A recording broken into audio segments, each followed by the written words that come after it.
अब बात करेंगे राहुल गांधी की। क्या राहुल गांधी नरेंद्र मोदी का विरोध करते करते भारत का विरोध करने लग गए हैं?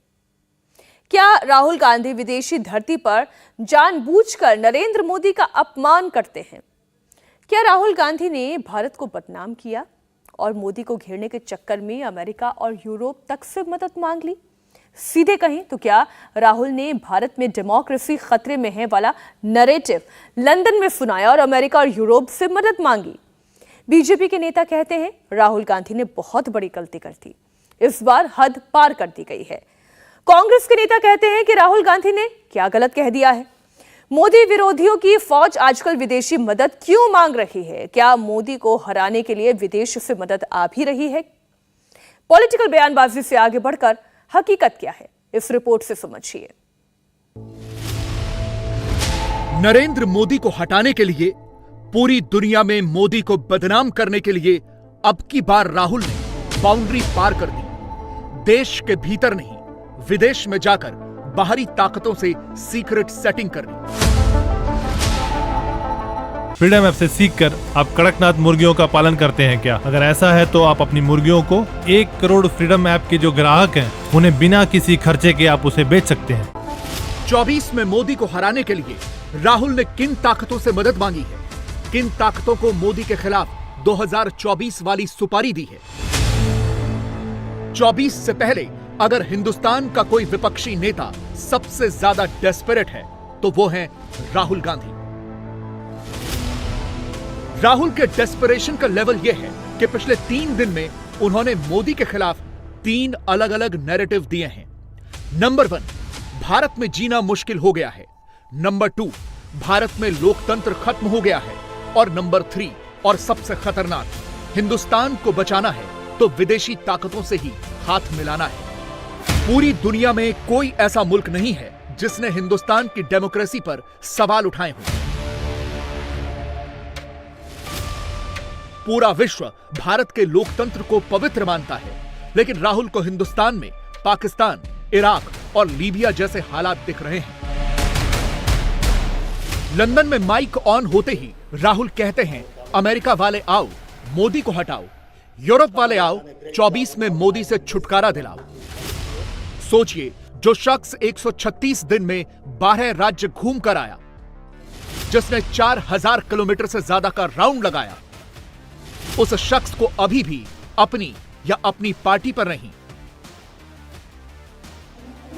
मोदी को हराने के लिए विदेशी ताकतों के भरोसे रहना पड़ रहा है। इनडायरेक्टली यह कहना पड़ रहा है कि अमेरिका और यूरोप भारत पर प्रतिबंध लगाए। How would you react if democracy suddenly disappeared in Europe?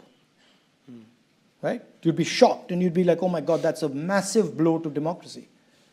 Well, how would you react if something, a structure 3.5 times Europe suddenly went non-democratic? Right? That's happened already. That's not something that is going to happen in the future. That's already happened. But there's no reaction. There's no reaction. So the surprising thing is that the so-called defenders of democracy, which are the United States, European countries, seem to just be oblivious that a huge chunk of the democratic model has come undone, right? Which is a real problem. Modi को हटाने के लिए विदेशी ताकतों से साठगांठ करना या उन्हें मोदी के खिलाफ भड़काना राहुल ने यह कोई पहली बार नहीं किया है। साल 2021 की यह हेडलाइन पढ़ लीजिए। उस वक्त भी राहुल ने अमेरिकी एम्बेसडर निकोलस बर्न्स से सेम टू सेम यही बात कही थी, जो बात आज वो लंदन में खड़े होकर कह रहे हैं।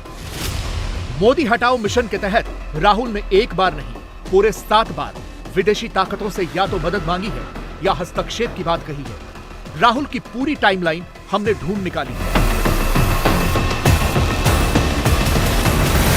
मई 2022 में राहुल ब्रिटेन गए तो कहा भारत की आवाज दबा दी गई। मोदी ने पूरे देश में केरोसिन छिड़क दिया है। अगस्त 2018 में ब्रिटेन और जर्मनी गए तो वहां जाकर कहा कि लोगों की समस्याएं सुलझाने के बजाय उनके गुस्से का फायदा उठाया जा रहा है। मार्च 2018 में मलेशिया गए तो कहा नोटबंदी का प्रस्ताव मैं कचरे के डिब्बे में फेंक देता हूं। मार्च 2018 में सिंगापुर पहुंचे तो बोले कुछ लोग चुनाव जीतने के लिए नफरत और हिंसा का सहारा ले रहे हैं। हिंदुस्तान में डर का माहौल है। जनवरी 2018 में बहरीन पहुंचे तो कहा मोदी धार्मिक उन्माद पैदा कर रहे हैं। सितंबर 2017 में अमेरिका पहुंचे तो बोले भारत में नफरत और हिंसा की राजनीति हो रही है। यानी जब जब मौका मिला राहुल ने मोदी पर हिट जॉब ही किया। इस बार भी वही किया है। राहुल सीधे सीधे 2024 से पहले हिंदुस्तान में एक्सटर्नल इंटरफियरेंस चाहते हैं और इसके लिए राहुल के मुंह से जो शब्द निकलते हैं वो यूं ही नहीं निकलते। वो पहले से मोदी विरोधी क्रोनोलॉजी साथ लेकर चलते हैं। एक हिस्सा मोदी पर, एक हिस्सा डेमोक्रेसी पर, एक हिस्सा अडानी पर, एक हिस्सा चीन पर, एक हिस्सा मुझे बोलने नहीं दिया जाता है वाली थियोरी पर। यह सब पहले से तय स्क्रिप्ट का हिस्सा होता है। राहुल बस उसे मंच से डिलीवर करते हैं और तालियां बजवाते हैं। RSS is you can call it a secret society.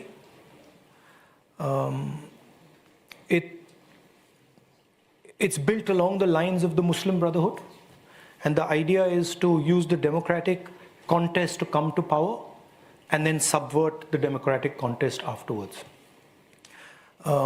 And it shocked me at how successful they've been at capturing the different institutions of our country. The press, the judiciary, parliament, election commission, all the institutions are under pressure, under threat, and controlled in one way or the other. The heart of the ideology is cowardice.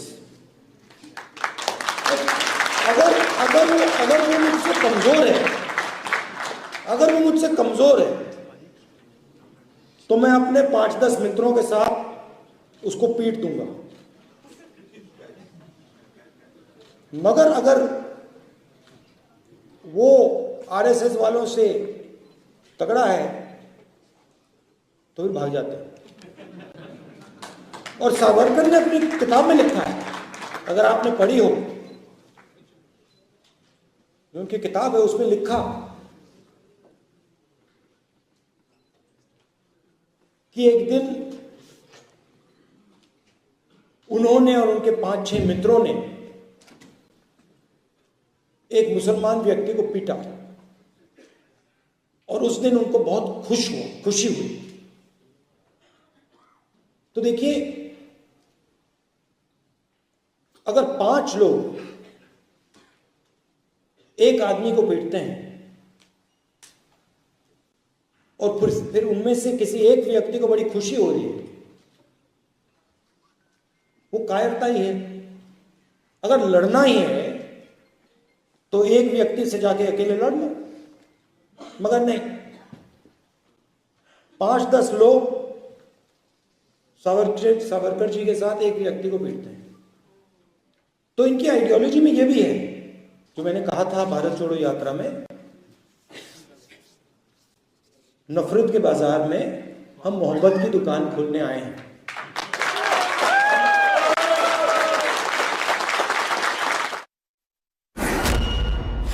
Modi के खिलाफ false narrative बनाने के इंतहा देखिए। Rahul London में खड़े होकर कहते हैं कि भारत का नेता कैम्ब्रिज और हार्वर्ड में भाषण दे सकता है, लेकिन भारत की किसी यूनिवर्सिटी या कॉलेज में जाकर नहीं बोल सकता, छात्रों से इंटरैक्ट नहीं कर सकता। और राहुल जब मिर्च मसाला डालकर ये बातें सामने बैठी ऑडियंस को परोसते हैं तो 1 मिनट के लिए वो यकीन भी कर लेते हैं।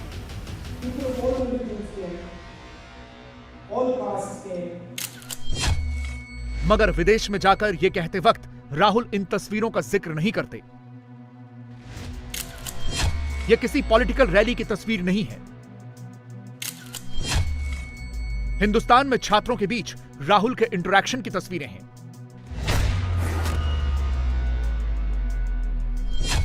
कुछ सैंपल देखिए।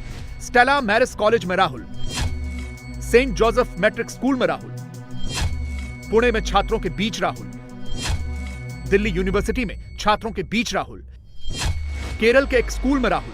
ये सारे स्क्रीनशॉट इंडियन नेशनल कांग्रेस के यूट्यूब अकाउंट से लिए गए हैं। यानी राहुल भारत में रहते हुए काम तो सारे करते हैं, अपने मन के मुताबिक करते हैं, मोदी की बुराई भी करते हैं। मोदी की खिंचाई भी करते हैं, लेकिन जैसे ही देश से बाहर जाते हैं, लोकतंत्र खतरे में पड़ जाता है, सब खत्म हो जाता है। मुझे समझ में नहीं आ रहा है कि राहुल जी देश में यात्रा निकाल लिए, अब विदेश यात्रा में चले हैं और विदेश यात्रा में भारत की प्रतिष्ठा धूमिल करने के लिए ये मोदी जी को गाली नहीं दे रहे हैं।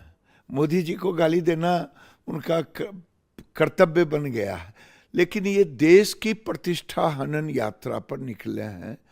ये देश के ऑनर को किलिंग कर रहे हैं, जब पूरी दुनिया में भारत की प्रतिष्ठा बढ़ रही है। आज यूक्रेन रशिया के युद्ध में लोग मोदी की तरफ देख रहे हैं।